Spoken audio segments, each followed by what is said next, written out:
क्या राहुल गांधी की नेता प्रतिपक्ष की कुर्सी जाने वाली है? क्या मोदी सरकार संसद में ऐसा प्रस्ताव लाने जा रही है जिससे राहुल गांधी विपक्ष के नेता नहीं रहेंगे? जी हां, ये चर्चा शुरू हुई बीजेपी सांसद निशिकांत दुबे के एक बयान के बाद। लेकिन क्या सचमुच संसद में सिर्फ एक प्रस्ताव लाकर नेता प्रतिपक्ष को हटाया जा सकता है, या फिर ये सिर्फ राजनीतिक दबाव बनाने की रणनीति है? आइए पूरे मामले को कानून और संविधान की कसौटी पर समझते हैं।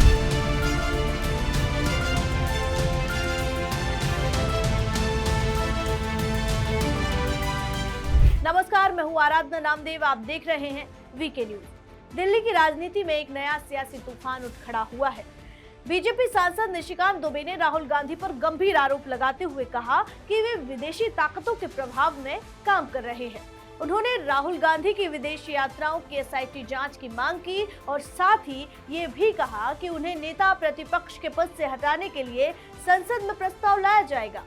2004 से लेकर 2026 तक जितनी भी विदेश यात्राएं इन्होंने की हैं, वो सभी किसी को पता नहीं है। विदेश जाते हैं, किससे मिलते हैं, क्या करते हैं, किस तरह का आंदोलन में शरीक होने के लिए फंडिंग की बात करते हैं। सोरोस के लोग इनकी यात्रा में कैसे थे।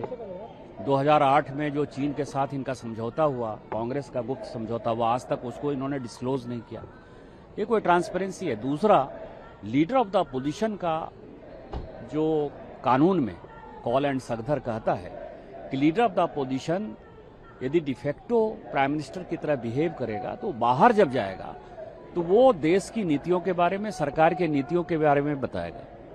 राहुल गांधी जी ने जितनी यात्रा की है उसमें देश के खिलाफ बोला है, सरकार के खिलाफ बोला है, संविधान के खिलाफ बोला है। तो सबसे पहले तो लीडर ऑफ द अपोजिशन से इनको कैसे हटाया जाए, ये प्रस्ताव जो है हम पेश करने की कोशिश करेंगे।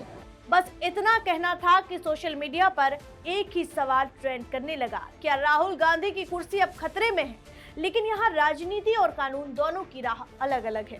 सबसे पहले समझिए कि लोकसभा में नेता प्रतिपक्ष का पद मिलता कैसे है। ये पद सीधे संविधान में नहीं लिखा। इसकी व्यवस्था salary and allowances of leaders of opposition in parliament act 1977 के तहत होती है। नियम कहता है कि लोकसभा में सरकार के खिलाफ सबसे बड़े विपक्षी दल का नेता, जिसे लोकसभा अध्यक्ष औपचारिक मान्यता दे, वही नेता प्रतिपक्ष होता है। यानी ये कोई ऐसा पद नहीं है जिसे सदन में वोटिंग कराकर चुना या हटाया जाए।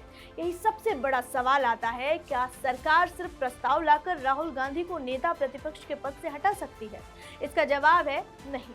मौजूदा कानून में ऐसा कोई प्रावधान नहीं है कि सरकार या कोई सांसद केवल प्रस्ताव लाकर नेता प्रतिपक्ष को पद से हटा दे। अगर राहुल गांधी अपनी लोकसभा सदस्यता खो दे, इस्तीफा दे दे या कांग्रेस किसी दूसरे सांसद को अपना नेता चुन ले, तभी स्थिति बदल सकती है। लेकिन केवल प्रस्ताव पास कर देना कानून के मुताबिक पर्याप्त नहीं है।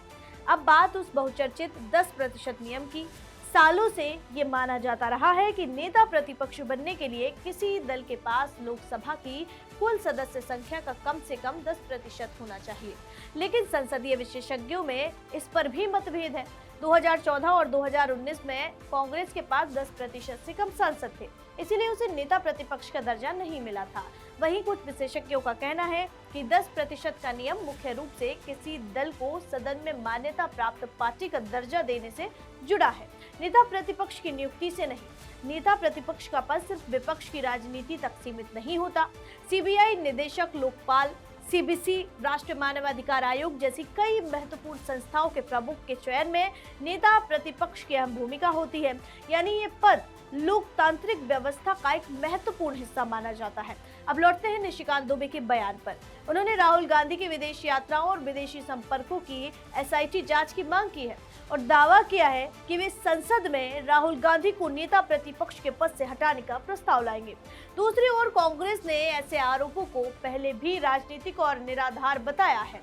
यानी फिलहाल आरोप और जवाब दोनों अपने अपने स्थान पर हैं। तो कुल मिलाकर राजनीतिक बयान अपनी जगह है, लेकिन मौजूदा कानून के अनुसार सिर्फ संसद में प्रस्ताव लाकर राहुल गांधी को नेता प्रतिपक्ष के पद से हटाया नहीं जा सकता। अगर भविष्य में कोई नई कानूनी कार्रवाई, सदस्यता से जुड़ा फैसला या कांग्रेस के भीतर नेतृत्व परिवर्तन होता है, तब स्थिति बदल सकती है।